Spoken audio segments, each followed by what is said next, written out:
espero que tudo bem com vocês. O tema da nossa live de hoje é como trabalhar no suporte emocional em situações de luto perinatal. O que é, primeiro, luto perinatal?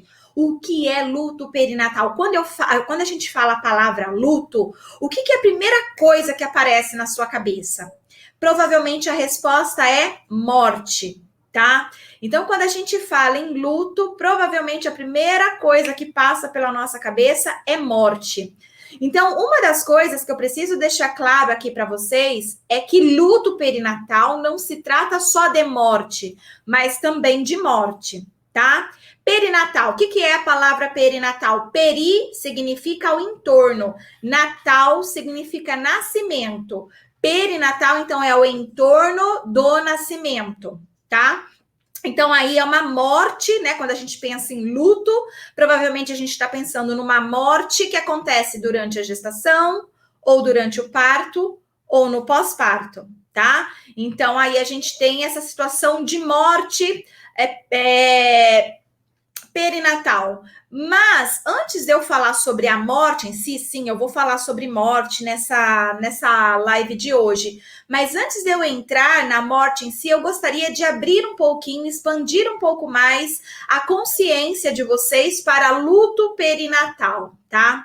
Quando a gente fala em luto perinatal, nós estamos falando de perdas de todas as formas, que pode ser de algo ou alguém. O luto, ele não é só de alguém, mas pode ser de algo também, tá? Quando você perde um objeto de valor, para você sentimental, não necessariamente precisa ter valor financeiro, né? Mas valor emocional, valor sentimental. Quando a gente perde algo de valor, né? Nesse sentido emocional, sentimental, a gente fica triste, às vezes a gente chora, a gente não se conforma. Eu lembro uma vez que eu fiz uma viagem e eu gostava muito de usar, quando eu ia palestrar em algum congresso científico, usar um anel de formatura que meu pai me deu. Então, quando eu me formei, lá no dia que eu recebi a colação de grau, eu recebi um anel, né? Ganhei um anel de formatura do meu pai. Então, tem um valor emocional, né? Dinheiro também, claro, mas é muito mais emocional, sentimental. É um anel de formatura que eu ganhei do meu pai. Então, todas as palestras, quando eu ia, né, saía da minha casa, montava no avião e ia para algum lugar do Brasil ministrar as palestras, em algum congresso científico, eu gostava de estar com esse anel no dedo. E eu fui para um evento na cidade de Brasília. Eu moro em Bauru, interior de São Paulo, e fui até Distrito Federal, em Brasília. E lá utilizei o anel e tudo mais, né, e voltei para casa.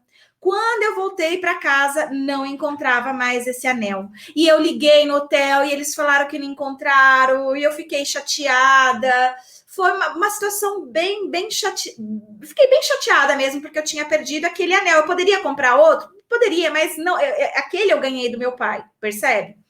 Então, é um luto. E eu vivenciei um luto por ter perdido esse anel, tá? O desfecho, gente, é que depois de um ano eu fui viajar de novo com a mesma mala. Eu fui viajar com outras malas, né? Mas depois de um ano eu precisava daquela mesma mala.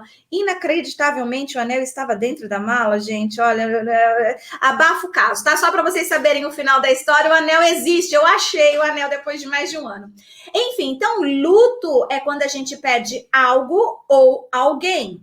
Ou seja, quando a gente vai falar de luto perinatal, que é o luto, então, que vai envolver gestação, parto e pós-parto, não necessariamente se deve à morte, tá bom? Mas há outros lutos também. Por exemplo, descobrir que está grávida pode ser um luto, galera. Tá? Descobrir que estar grávida pode sim ser vivido e sentido como luto. Por quê? Muitas vezes a mulher não planejou a gestação, tá? E descobrir, ter o exame ali de confirmação que está grávida pode ser um grande baque, um grande susto, que sim, pode fazer essa mulher e esse homem, né, ter que ter um tempo para digerir aquela informação, tá? Outro tipo de luto, por exemplo, é quando se descobre uma má formação. Você tinha lá um bebê imaginário, né? O meu bebê vai nascer saudável, assim, assado, e de repente vem lá um diagnóstico de alguma síndrome, de alguma má formação. É um luto também. Eu vou ter que fazer o luto por aquele bebê imaginário, tá certo? É um luto também que vai ser vivido. Outro tipo de luto pode ser o sexo do bebê, né? Ah, eu queria ser mãe de uma menina, né? Então, tomara que eu esteja grávida de uma menina. Aí, de repente, vem no ultrassom um menino. É um luto. Essa pessoa ela vai ter um luto do bebê de novo imaginário, percebe? Então, assim, o bebê nasceu prematuro. É um luto. Por quê? Porque estava esperando que o bebê nascesse de 9 meses, mas não nasceu de 9 meses, nasceu antes, então é um luto também, tá? Eu queria amamentar no seio, mas tive um problema aqui e não consigo amamentar essa criança no seio, porque me causa dor, incômodo, então eu tô alimentando ela de outra forma que não no seio. É um luto também, né? Eu tive depressão pós-parto, eu imaginava que eu ia viver alegrias e momentos maravilhosos com meu bebê. Veio a depressão. É um luto. Eu queria um parto normal, veio uma cesárea. É um luto. Deu para entender? Então, luto perinatal não se trata só de morte, tá? Espero que eu tenha conseguido expandir ao conhecimento de vocês agora, tá? Eu espero que vocês tenham saído e percorrido esse caminho e agora fazer sentido para vocês um novo tipo de conhecimento. Então, falar de luto perinatal significa também a gente olhar para esses outros aspectos que se perde durante esse período de gestação, parto e pós-parto. E precisa ser respeitado todo esse luto, com todo o processo de luto, tá bom? A gente tem lá a Elizabeth Kubler-Ross, que ela vai colocar as 5 fases do luto, né? A primeira, a negação, a segunda, a raiva, a terceira, a barganha, a quarta, depressão e a quinta, aceitação. Tudo bem que hoje, né, a gente não trata mais como primeiro vai acontecer isso para depois aquilo, né? Não é mais assim. A gente sabe que pode acontecer a raiva antes da depressão, que pode acontecer antes da negação, né? A gente sabe que não precisa ser nessa ordem mais. Mas o fato é que o luto, o processo de luto, passa por essas fases, tá certo? Não precisa ser ordenada, mas vai passar geralmente por essas fases, tá? Então, a gente precisa ter essa noção, a gente precisa ter essa consciência. Gente, como a aula é rápida, né? Eu não posso ficar aqui entrando em muitos detalhes com vocês, tá? Mas, para começar, eu precisava manter vocês, né, nessa lógica, tá bom? Nessa lógica aí, para a gente poder começar a conversar. E agora, a gente entra, então, na morte em si, tá? Falei lá dos tipos de lutos, hoje a gente vai tratar do luto-morte, tá? E que morte é essa? A morte do filho do casal. A morte do filho do casal. A gente não tá falando de um embrião, de um aborto, tá? A gente não tá falando de um natimorto. A gente não tá falando de um bebê aí que morreu. A gente tá falando do filho do casal. Vocês conseguem entender a diferença? Porque muitas vezes nós profissionais que trabalhamos, a gente fala o produto, né? O produto, o aborto, né? A gente usa frases, às vezes, na frente dos pais que perderam o filho, muito cruéis, né? Enquanto para a equipe pode ser o produto, para aquela mulher, para aquele homem, não é produto, é o filho. É o filho, percebe? Tá? Então, aqui a gente não está falando de natimorto, né, de feto, de aborto, a gente está falando do filho. E presta atenção que eu estou usando a palavra do casal. O filho é do casal, não é da mulher. Muitos profissionais da saúde tratam essa morte, muitas vezes, como sendo da mulher e deixam invisível o pai. Muitas vezes o pai se torna invisível nesse processo. Muitas pessoas chegam para o homem e dizem assim para ele: você vai precisar ser forte agora para ajudar a sua parceira. Né? Agora ela vai precisar muito de você, então se mantenha forte. E muitas vezes o homem, naquela crença, né, Ele se coloca nessa posição. E só depois que cai a ficha dele que, tipo, cara, eu também preciso desabar. É o meu filho, né? Então, assim, não é dela o filho, é nosso. Percebe? E a gente vai ter profissionais da saúde, infelizmente, que vivem essa crença, né, de que o filho era da mulher. E isso, né, ainda, né, quando o profissional é mais humanizado, digamos assim, porque tem outros que não vão tratar nem como filho, vão tratar como coisa, tá? Como produto, como abortamento, tá? E não como filho. Então, assim, a gente precisa mudar a nossa postura de profissionais, primeiro entendendo isso, né? De que a gente está falando do filho do casal, tá? E começar a corrigir a nossa postura também em relação a família, né? Então, não é a mulher apenas que está sofrendo. E, cara, a gente precisa trazer esses homens também, né? Para acolher também. A gente não acolhe só a mulher, a gente precisa acolher esse homem também. E uma coisa que eu preciso também aqui desabafar é que a gente precisa acolher a família também. Porque a avó perdeu um neto, a tia perdeu um sobrinho, a madrinha perdeu um afilhado, tá? Então, assim, são situações que a gente precisa também se humanizar e olhar para essa família. Então, se você é um assistente social, um psicólogo aí do hospital, por exemplo, olhe também para a rede de apoio, olhe também para a família. Gente, aconteceu uma vez isso na minha família e eu saí totalmente desestruturada, tá? Eu saí do hospital perdida, né? Eu também estava precisando de acolhimento. Enfim, né? Então, assim, a gente precisa olhar também para os familiares, para o irmãozinho, né? O irmãozinho perdeu a irmãzinha, o outro irmãozinho. Precisamos olhar também para esses familiares, tá certo? Isso é muito importante. Respeito e empatia é primordial, tá? Respeito e empatia é primordial nesse momento. Muitas vezes pode acontecer um aborto lá no primeiro trimestre de gestação, e aí simplesmente o profissional da saúde que está acostumado, né, com essa perda, né, que a gente tem uma porcentagem aí significativa de mulheres no primeiro trimestre de gestação que vão sofrer o aborto espontâneo, né? E aí, então, muitas vezes, alguns profissionais dão uma diminuída na situação, tratando, né, como se fosse algo corriqueiro. Talvez para você, enfermeiro, obstetra, algum profissional do hospital, seja corriqueiro, você veja isso quase toda semana, tá? Dependendo da cidade que você trabalha, todo dia, tá? Mas para aquela família é a primeira vez que acontece. Ou mesmo que for a segunda ou a terceira, é o filho deles, é o filho do casal novamente. Percebe? Então a gente não pode tratar de qualquer jeito, de qualquer forma. A gente tem que ter respeito e empatia.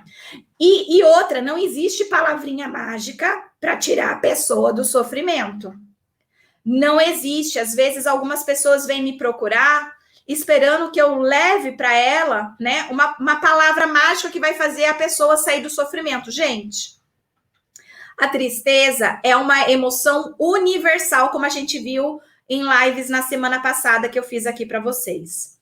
Então, ó, a tristeza é uma emoção universal, ela tem um sentido de existir. O que é emoção universal? É aquilo que você sempre, que existe na espécie humana. Então, desde quando, né, a gente foi se tornando de macaco a Homo sapiens, a emoção tristeza nos acompanha, tá? Então, toda a nossa evolução. E também em qualquer cultura, tá? Você pode pegar qualquer cultura no planeta. Todos os homens do planeta, de qualquer tipo de cultura, sociedade, vai sentir a emoção tristeza. Então, ela precisa ser expressa. A gente não pode, a gente às vezes não sabe lidar com a tristeza. E às vezes a gente fica tentando procurar palavras mágicas. mas a gente precisa entender, enquanto profissional da saúde, se você está aqui nessa aula de hoje, para saber como trabalhar no suporte emocional em situação de luto perinatal, você precisa sair dessa aula de hoje sabendo que não existe palavra mágica. E você precisa sair dessa live de hoje sabendo que a tristeza precisa ser vivida e sentida. Se você não consegue lidar com a tristeza, é uma coisa. Agora, você dizer para a pessoa, não fica triste não, foi melhor assim, antes agora do que depois, Deus quis assim, não faça isso. Não são palavras mágicas. Percebe que é você enquanto profissional, e tá tudo bem, tá? E tá tudo bem, mas é você enquanto profissional que não suporta lidar com a tristeza do outro. E aí, às vezes, você quer fazer aquela pessoa sair da tristeza, então você acaba usando frases como essa, que na realidade elas só machucam mais, tá? Elas só prejudicam mais aquele casal, aquela família em luto, percebe? Então, se você tem dificuldades, deixa eu beber uma água que eu tô. Então, se você percebe que você não sabe o que dizer naquela hora, não diga nada. Não olha com olho de piedade, de dó também, tá? Mas olhe com olhar de sinto muito, né? Com olhar de se precisar de mim, eu tô aqui. Se você é de abraço, abrace. Caso a pessoa também quiser ser abraçada, não é todo mundo que quer ser abraçado nessa hora, cada pessoa reage de uma forma. Se você é de chorar junto com a pessoa, chore, tá? O que não pode acontecer é você tentar diminuir a tristeza da pessoa, porque você não aguenta a tristeza do outro. O que não pode é você dizer, não fica triste não chora não, foi melhor assim, Deus quis assim, antes agora do que mais tarde, logo, logo vocês terão outro filho para colocar no lugar. São palavras cruéis que não devem ser ditas. Então, caso você tenha usado essas palavras, risca elas, tá? Se você estava usando até aqui, tudo bem, ninguém te informou, você não teve aula sobre isso, você está tendo que lidar com essas coisas sozinho. Mas depois de você ter assistido essa live, você não pode mais se colocar nesse lugar, ok? É muito importante que você não se coloque mais nesse lugar de tentar diminuir a tristeza do outro. A tristeza é uma emoção que precisa ser sentida, tá? Principalmente em momentos de tristeza. Se o casal perdeu o filho, é um momento de tristeza, é um momento de luto, então sentir-se triste, chorar é importante. Então não diga nunca para a pessoa para ela não chorar. Nunca diga para a pessoa que foi melhor assim, qualquer coisa assim, sabe? Não façam isso, tá? Então, para você poder ajudar no suporte emocional, você precisa perceber que aquele é um momento de tristeza e que precisa ter choro, sim, tá certo? Se você não sabe o que dizer, então, fique em silêncio. O silêncio pode ser útil, tá? Um abraço acolhedor, isso pode valer muito para aquelas pessoas, tá? Outra ação do profissional que vai estar trabalhando diretamente ali, né, no hospital, é você também ver o que você pode fazer, o que é possível, o que está às suas mãos. Porque eu sei que tem pessoas aqui assistindo essa live de hoje que são diretoras, coordenadores, chefes de seções de hospital, de unidade básica de saúde e tudo mais. Assim como existem pessoas que não têm tanto poder de decisão assim. Mas, dependendo do profissional, é possível levar para uma conversa, para uma reunião. Então, o que eu quero dizer agora aqui para vocês? Uma ação importantíssima que a gente precisa mudar no país. No país, tá? Não é na sua cidade, porque eu sei que você vai falar assim, na minha cidade é assim. No hospital que eu trabalho é assim, né? Eu sei que você vai falar isso. Então, a gente precisa mudar no país. Uma das piores coisas que pode acontecer é uma mãe e um pai perder o seu filho e ter que ficar no mesmo quarto que pais e mães acabaram de ter filhos e eles estão felizes. É cruel demais para aquele pai e para aquela mãe que sonhou em ter o seu bebê, em amamentar o seu bebê, ter que ficar no mesmo quarto que aqueles pais que estão bem, que o filho nasceu bem, o chorinho da criança. Isso tudo é muito cruel, tá? Seria extremamente importante, então, que quem aí tem poder de decisão possa ajudar a modificar isso. E ter um quarto, tá?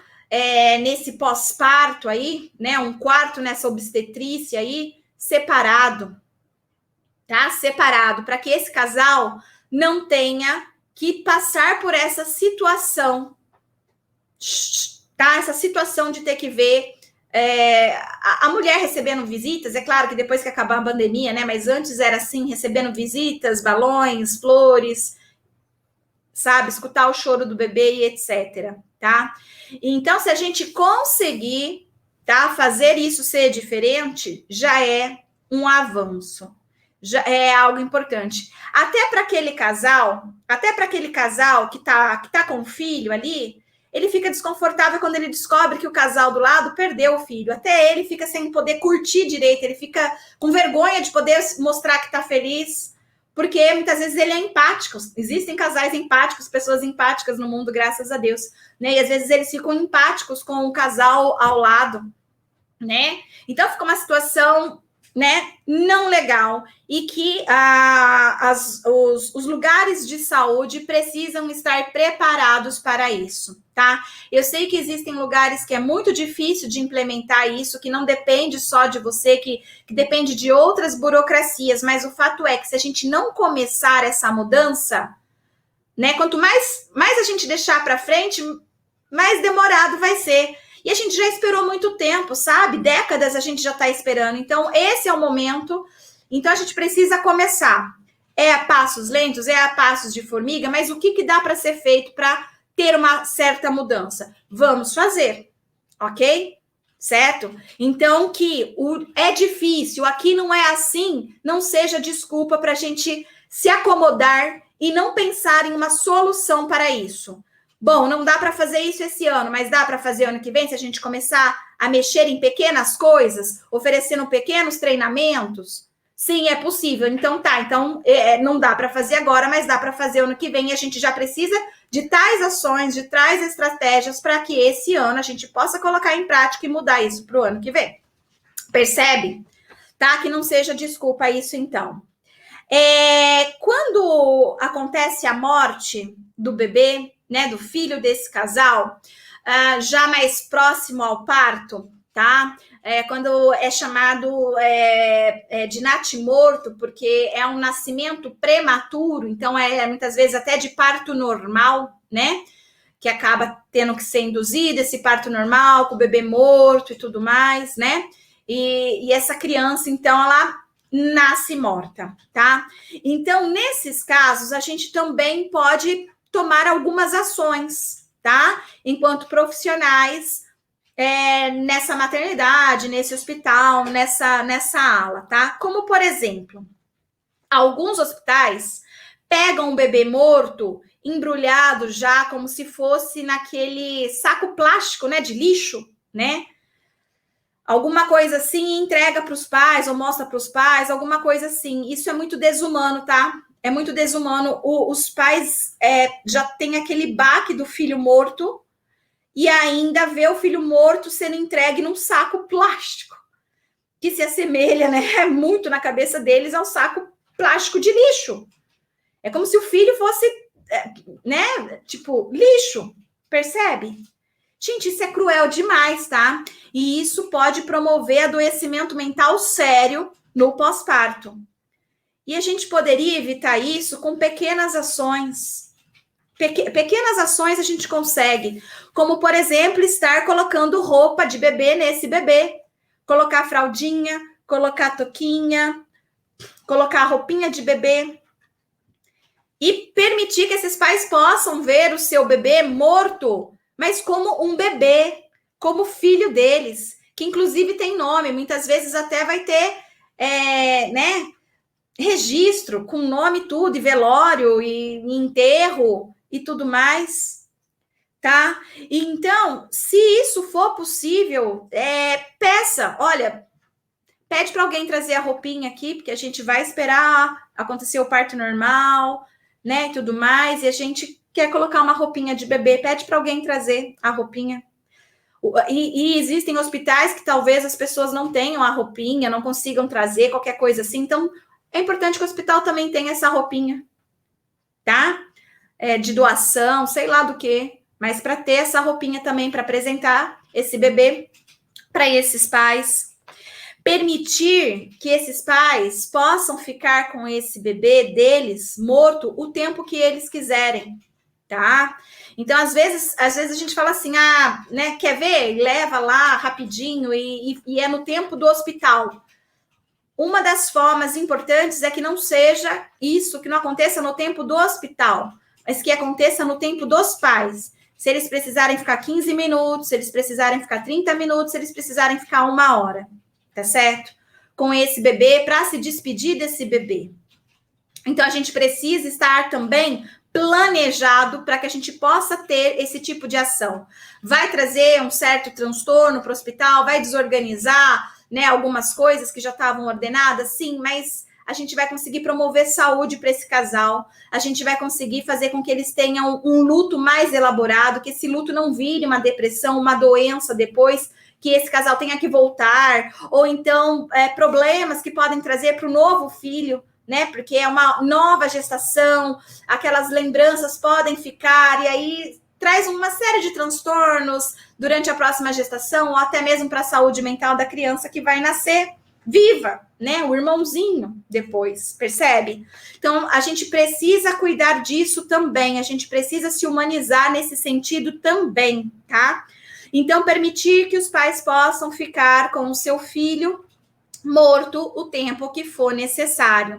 Inclusive, permitir fotos, tá? Parece-se algo fúnebre. Alguns profissionais da saúde ficam incomodados com a foto do bebê morto ou a foto de família, né? Com o bebê morto no colo dos pais.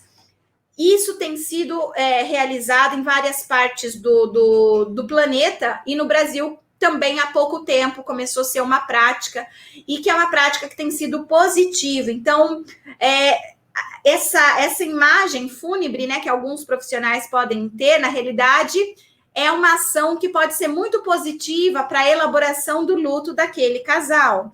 Então, permitam que isso possa acontecer também, tá? Se você, de repente, perceber que a família ali, que o casal está tentando tirar um retrato tipo selfie, você mesmo pode dizer, você quer que eu tire essa foto, né? É uma ação generosa da sua parte, inclusive, em vez de você ficar lá pensando, nossa, que horror, querem tirar uma, né? Não, faça o papel de profissional da saúde, sendo o agente que leva a saúde, né? Uma ação que você pode fazer é justamente essa, tá? Falar, não, pode deixar que eu tiro essa foto de vocês, casal. Existem situações em que os pais não querem ver o bebê também, tá? Ou um deles não queira ver o bebê, isso existe também. E deve ser respeitado. Então, a gente não obriga ninguém a ver o filho, caso a pessoa não queira, tá? A gente tem que oferecer essa possibilidade, mas não obrigar, tá? Que acontece? Muitos dos pais que optam por não ver o bebê morto, porque eles querem... eu quero ficar com a imagem do meu bebê saudável aqui, eu não quero ter a imagem do bebê, né? Porque eles têm uma fantasia de um bebê feio, de um bebê monstro, tá? De um bebê que eles, sabe? Muitas vezes eles têm essa fantasia. Então, poder falar com eles e tal, né? E verificar se realmente não quer, não força, tá? Mas o que é o nosso papel? O que a gente pode fazer do nosso lado? Ir lá, tirar uma foto do rostinho do bebê, de preferência ele com carinha de bebê, com toquinha, com fraldinha, com roupinha de bebê. Eu tiro aquela foto, eu guardo no prontuário. Se eu puder, eu guardo uma unha. Se eu puder, eu guardo o cabelinho. se eu puder, eu guardo o carimbinho da mãozinha ou do pezinho desse bebê, tá? Deixo tudo guardadinho e digo para os pais, tudo bem, você não quis ver, é um direito seu, mas olha, eu tirei aqui, ó, umas unhas, o cabelinho, a marquinha do pezinho, você quer levar isso para casa? Tá no envelope, você quer levar isso para casa? Sabe? Isso facilita para esses pais elaborarem o luto. Então, você pode fazer isso mesmo, sabe? Como se fosse algo que o hospital está fazendo por aqueles pais, tá? Se os pais falarem, não, tudo bem, deixa ali guardadinho no prontuário por um tempo também. Inclusive a foto, se eles falarem, não quero ver, deixa a foto guardada também. Porque geralmente, futuramente, alguns pais se arrependem de não ter visto o rosto do bebê, tá? Quando eles estão lá na frente, eles ficam, nossa, eu devia ter visto naquela oportunidade, eu não consegui ver, agora eu não sei e tudo mais. Então, isso às vezes pode virar um fantasma na cabecinha dos pais.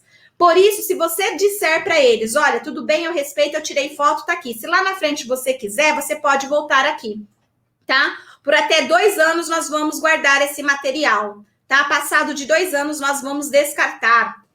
Pelo menos esses pais, eles têm essa opção de dali 6 meses, dali 1 ano, se eles começarem a ficar pensando, né? Olha, queria tanto ter visto e não vi, ele tem a informação de que ele pode ir lá no hospital e que o hospital vai ter essas informações, percebe? Deu para entender? Então, é uma ação também de suporte neste momento que a gente pode fazer, tá? Uma outra ação que a gente pode fazer, caso a gente não tenha um quarto específico para separação, né? Olha, esse quarto aqui é para todas as que tiveram, né? Ou que o bebê morreu de alguma forma, seja no aborto, na hora do nascimento e tal, né? Se não existe essa possibilidade no hospital, uma das minhas alunas, ela fez algo que eu achei muito interessante, muito legal, e vou estar passando aqui para vocês a informação. Ela fez uma borboleta, tá? Que é um dos sinais de luto perinatal, né? Então, ela fez uma borboleta lá e começou a colar na porta dos quartos onde estava o casal enlutado.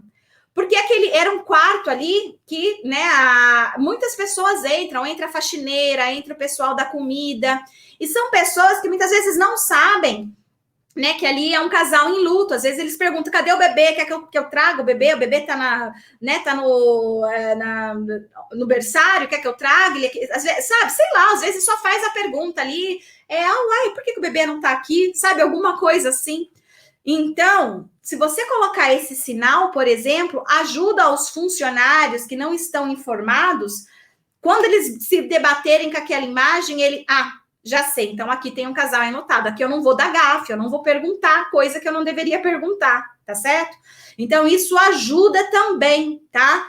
Algum sinal, algum símbolo que fique acordado entre os funcionários do hospital, que todas as vezes que eles entrarem num quarto e verem aquela imagem, então, já se sabe que ali tem um casal em luto. Tá bom, pessoal? Então, eu tentei trazer aqui, né, nesses curtos minutos, várias informações para vocês, né, que estão aí atuando ou pretendem atuar, alguma coisa assim nesse sentido.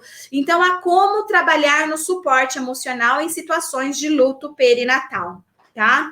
Então, só resumindo o que a gente viu hoje, descobrimos que luto perinatal não é só morte, são perdas, tá? Então, existem várias perdas aí.